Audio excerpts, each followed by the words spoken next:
त्रयमणि राजों के चरणों में मेरा कोटि कोटि वंदन। क्षुल्लक जी के चरणों में इच्छामि महाराज जी।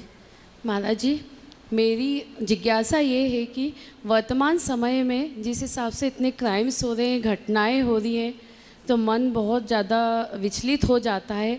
ऐसी स्थिति में अपने बच्चों को कैसे संस्कारित करें, क्योंकि आज के समय में भी माँ बाप का कुछ चीज़ के लिए टोकना उनको बंधन जैसा लगता है।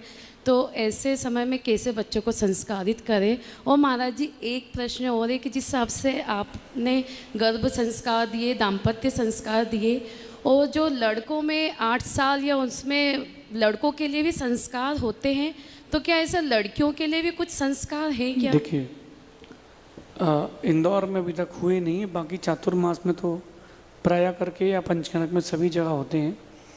दंपत्ति संस्कार होते हैं, उपनयन संस्कार होते हैं, और बच्चों के भी संस्कार उसमें ही किए जाते हैं।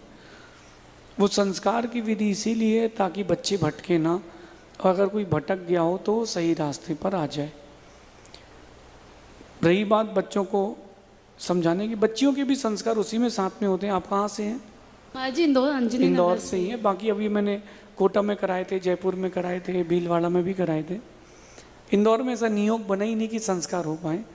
फिर भी प्रयास करेंगे अगली बार ज़रूर, ताकि बच्चियों के भी संस्कार हों, बच्चियों के भी संस्कार हों।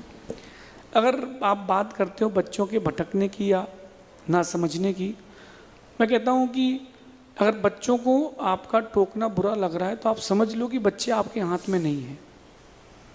मुझे मेरे पिताजी ने भी टोका, लेकिन मैंने उनकी बात को कभी बुरा नहीं माना। मैं यही मानता था कि पिता हैं, मेरी माँ है, मेरे लिए कभी गलत नहीं सोचेंगे, क्योंकि उनके प्रारंभ से ऐसे संस्कार थे। कहीं ना कहीं अपने लिए भी यही बात सीखने योग्य है। जो बच्चे अभी उनको लग रहा है कि माता पिता हमको रोक रहे हैं, एक वक्त आएगा कि आपको मालूम चलेगा कि वो बिल्कुल सही कर रहे हैं। बच्चों को भावनात्मक तरीके से समझाएं, बच्चों को वक्त देना सीखें। जो बच्चे हैं वो आपसे वक्त की अपेक्षा रखते हैं कि माता पिता हमें वक्त दें, उनके मित्र बने। आप वक्त नहीं देंगे, आप मित्र नहीं बनेंगे, कोई और बाहर से आके वक्त देगा, मित्र बनेगा। आप ही वो सारे काम करें जो बच्चे बाहर अपेक्षित हैं।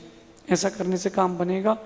लेट ना करें, जल्दी करें, ताकि हम ही अपने बच्चों को अच्छे संस्कार दे पाएँ, ताकि किसी और की भावना या संस्कार हावी ना हो पाए। ऐसा समझ। अगली जिज्ञासा के लिए तैयार रहेंगे।